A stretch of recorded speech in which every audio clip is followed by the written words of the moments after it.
Olá, meu querido irmão, minha querida irmã, a paz do Senhor Jesus. Eu sou Leonardo e esse é mais um vídeo Momento com Deus do canal Enriquecendo a Alma. Esse é o 20º Momento com Deus, uma alegria muito grande. Estamos aqui, graças a Deus, todas as segundas-feiras, às 6 da tarde, trazendo um devocional, um momento de oração, para a gente ter um momento com Deus aqui e se aproximar dele. Amém, irmãos? Afinal, a gente não vive sem Ele. Ele é a essência da nossa vida, é o nosso respirar, é o nosso levantar. A Bíblia fala que as misericórdias do Senhor são motivos de não sermos consumidos e que as suas misericórdias se renovam a cada manhã. Então, irmãos, se você acordou hoje, se você respirou hoje, abriu seus olhos, é porque a misericórdia do Senhor se renovou na sua vida. É porque Deus está dando uma chance para você e para mim de sermos pessoas melhores, de brilharmos mais e mais como a luz da aurora até ser dia perfeito. Glórias a Deus por isso, meus irmãos. E hoje eu quero trazer uma palavra que vem tocando no meu coração há bastante tempo e tenho conversado com Deus, pensando numa forma de como falar, como começar, e finalmente cheguei aqui no momento com Deus. Com esse assunto, eu quero falar do Evangelho puro, o Evangelho verdadeiro, irmãos. Hoje em dia a gente tem muito Evangelho nas igrejas, a gente tem muitas pregações, muita teologia, muitas teorias, e eu acredito que em muitos lugares a palavra de Deus acaba perdendo a sua essência. Os homens acabam tirando o foco da palavra do Senhor. É verdade que muitas igrejas já acabam que não valorizando a palavra, então fazem seus cultos com 1 hora, 1 hora e meia, 2 horas de louvor, de oração, e muitas vezes é um grupo de louvor, depois outro grupo, e oportunidade para um, oportunidade para outro. Lá no finzinho do culto, por 10 ou 15 minutos no máximo, a meditação, a pregação da palavra. Isso é um problema sério porque a palavra de Deus, ela tem que ser pregada, tem que ser falada. Ela que vai nos deixar fortes, ela que vai nos blindar contra toda essa ruindade que está acontecendo no mundo, toda essa anarquia. E o mundo vai piorar. Mas a verdade é que aquele que conhece a Bíblia, que conhece a palavra de Deus, não se surpreende com o que está acontecendo no mundo, porque já está escrito lá. Na verdade, se alegra de certa forma porque a palavra está se cumprindo, essa é a verdade. Mas o que eu quero chegar aqui, irmãos, é sobre o verdadeiro Evangelho.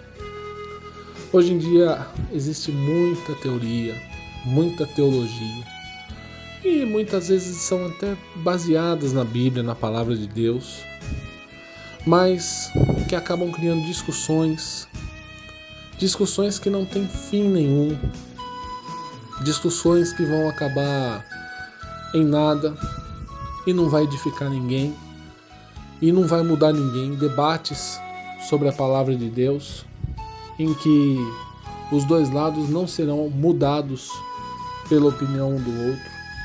E a própria Bíblia fala para a gente não entrar em discussões sobre a lei que não vão levar a lugar nenhum. O mais comum de hoje em dia, o mais famoso desses debates é a respeito do arrebatamento. Existem 3 teorias a respeito do arrebatamento, 3 linhas de pensamento: o pré-tribulacionista, o mid-tribulacionista e o pós-tribulacionista. Em resumo, existem aqueles que acreditam que o arrebatamento será pré-tribulacionista, ou seja, antes da grande tribulação, a igreja vai ser arrebatada antes de começar a grande tribulação, em que o anticristo vai estar reinando. Alguns acreditam na teoria mid-tribulacionista, ou seja, no meio da tribulação. A grande tribulação tem uma duração de 7 anos, segundo a Bíblia, e muitos acreditam que nos 3 anos e meio, na metade, a igreja vai ser arrebatada. E a terceira é a pós-tribulacionista, ou seja, a igreja vai passar por toda a grande tribulação, por todo o reino do anticristo, e no final vai ser arrebatada.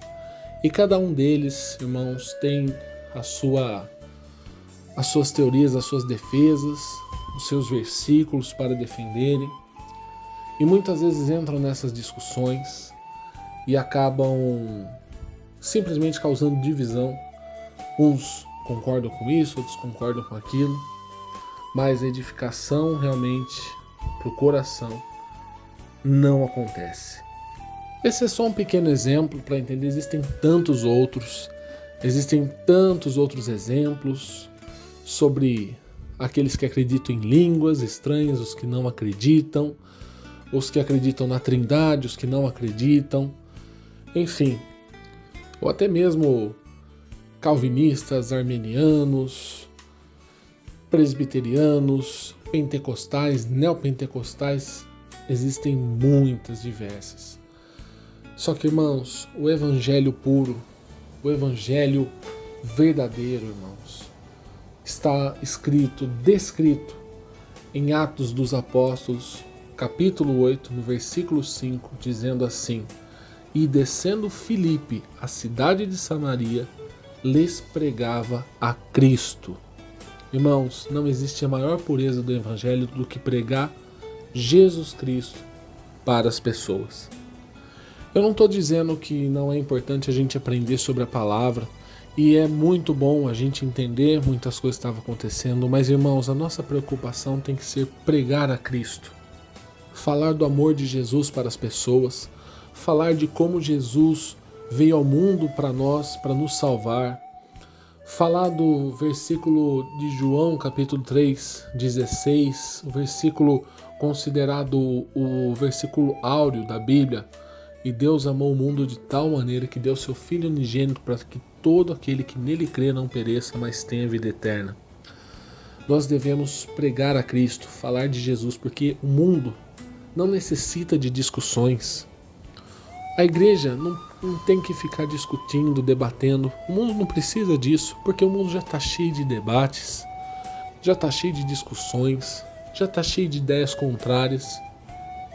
E como eu citei no começo do vídeo, irmãos, um debate nunca tem um vencedor. Os dois lados que estão debatendo têm as suas ideias e um não muda a opinião do outro. Não se chega a lugar nenhum. Só causa divisão. Uns vão pender para um lado, outros para o outro. Mas a salvação precisa ser anunciada. O convite ao arrependimento dos pecados precisa ser anunciado, precisa ser falado. Porque é isso que o mundo verdadeiramente precisa. E essa foi a ordem deixada por nosso Senhor Jesus Cristo: ide por todo mundo, pregai o evangelho a toda criatura. Ah, mas eu não sei pregar. Eu não sei também, irmãos. Mas eu sei falar do amor de Jesus.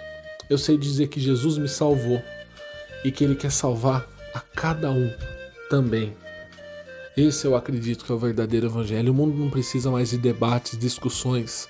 O mundo precisa das boas novas de Jesus Cristo, do anúncio do reino de Deus, anunciar que é chegado o reino de Deus, anunciar que existe esperança. O mundo já está cheio de debates, de contendas, mas o mundo não tem esperança, mas nós temos a palavra da esperança. Nós temos a palavra que vai trazer a salvação para esse planeta, que vai livrar a alma do homem do inferno, do tormento eterno, do lago de fogo e enxofre. Irmãos, tem gente que acha que é terrível uma prisão perpétua aqui na Terra. Tem gente que acha que é terrível uma pena de morte. Irmãos, terrível é o inferno. Um lugar preparado por Deus para Satanás sofrer e para aqueles que não terão nome escrito no livro da vida. Isso é muito sério.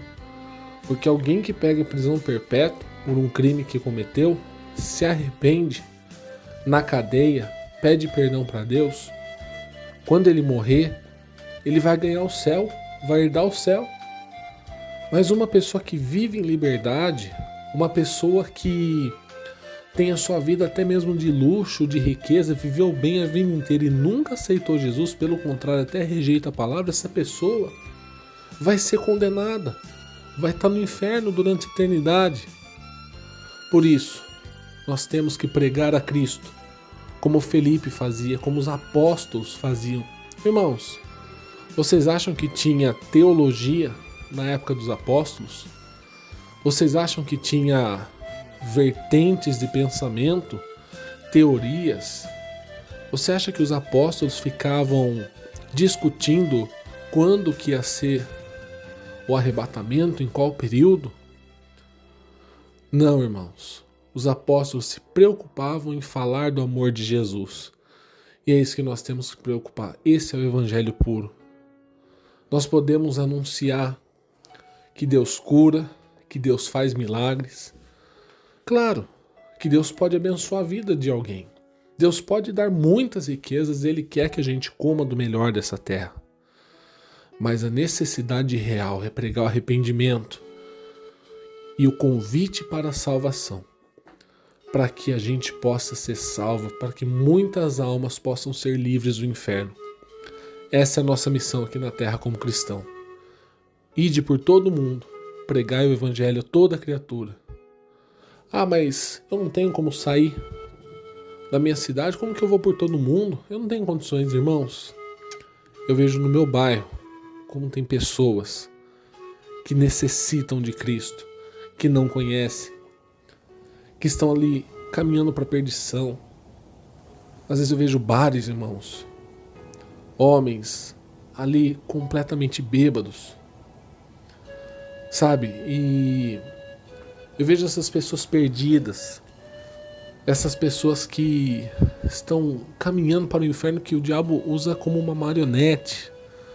Irmãos, muitas vezes a gente pensa que ser missionário é ir para outro país, para um país perseguido, como a África, o Oriente Médio, um país comunista. Mas, irmãos, muitas vezes a gente pode ser missionário no nosso próprio bairro, para o nosso vizinho, no nosso prédio, no nosso apartamento. É claro, eu não estou falando em ser um crente chato, forçar a barra, não, de jeito nenhum. Mas eu estou falando de orar a Deus e pedir oportunidade para falar o mesmo, como eu vi uma frase uma vez: pregue em todo o tempo e se precisar fale alguma coisa. O nosso comportamento, o nosso jeito de viver, de agir, tem que ser um bom testemunho que atraia a atenção das pessoas, para que elas se questionem: nossa, como ele é assim, puxa vida, como ele é diferente, gosto do jeito dele, gosto do jeito dela. O que ele faz de diferente? Como que ele consegue ser assim? Por que ele é assim, apesar de tudo? E aí você possa falar, se a pessoa perguntar: eu sou assim porque eu sou de Jesus, porque ele me transformou, porque ele me salvou, porque ele me resgatou. Amém, irmãos? Vamos fazer uma oração pedindo ao Senhor para que nós possamos viver o evangelho puro, simples, pregar a Cristo, nada além, irmãos. É o que nós precisamos de Jesus Cristo. Vamos orar nesse momento. Se você quiser, feche seus olhos, se ajoelhe. Vamos falar com o Senhor. Senhor nosso Deus, nós te agradecemos pela tua presença maravilhosa, misericórdia, infinita misericórdia e tua graça. Obrigado por mais uma vez estarmos aqui, respirando, podendo falar com o Senhor. Isso é uma bênção, Deus, porque o Senhor é bom, infinita é a tua misericórdia. Nos ajuda a andar nos teus caminhos, a fazer a tua vontade, sem desviar nem para a direita nem para a esquerda. E principalmente, Senhor, nós te pedimos hoje, nos ajuda a viver o evangelho puro e simples. Que a gente não entre em discussões desnecessárias, Pai, em coisas que não vão levar a nada, atividades que vão só fazer a gente perder tempo. Que a nossa preocupação, Pai, não sejam com o nosso ego, em receber bênçãos, em receber milagres só para mim, me dá, e ser como a sanguessuga que tem 2 filhas, a Bíblia diz, dá e dá. Não sejamos servos sanguessugas, mas queremos ser verdadeiros cristãos que cumprem a palavra do Senhor Jesus. Ide por todo mundo e pregai o evangelho a toda criatura. E às vezes, este mundo é o nosso vizinho, é o nosso bairro. Oh Deus, nos dá uma palavra de sabedoria. Nos ajuda a falar do teu amor. Nos ajuda a fazer como Felipe, pregar a Cristo. Pai, nós te agradecemos por tudo. Te agradecemos pela tua presença. Porque nós queremos ser bons testemunhos. Porque sabemos que muitas vezes nós somos a única Bíblia que o ímpio, que o incrédulo vai ler durante toda a vida. Que nós sejamos um bom livro, como é o teu livro. Que nós sejamos uma Bíblia verdadeira, Pai. Com a verdade absoluta, não aquela Bíblia que estão querendo fazer hoje, que tira o que é conveniente e deixa só o que é conveniente, não. Mas a verdadeira palavra de Deus, com todas as bênçãos pela obediência, com todas as maldições pela desobediência, com todos os milagres, com todas as maravilhas, mas também com todas as correções, repreensões por andar fora do caminho, mas sempre tendo um Deus de amor, de graça, que quer nos salvar e nos amar sempre. Obrigado, Pai, por mais esse dia, por mais esse devocional. Nós te adoramos, glorificamos e bendizemos em nome do Senhor Jesus. Amém, meus irmãos. Obrigado por ter me ouvido até aqui. Obrigado por participar de mais um momento com Deus. Se você gostou desse vídeo, eu peço que você curta, compartilhe. E se você não é inscrito no canal, se inscreva, ative o sininho. Coloque todos para receber uma notificação sempre que eu postar um vídeo novo, tá certo? Muito obrigado. Uma boa semana, que Deus te abençoe, em nome de Jesus.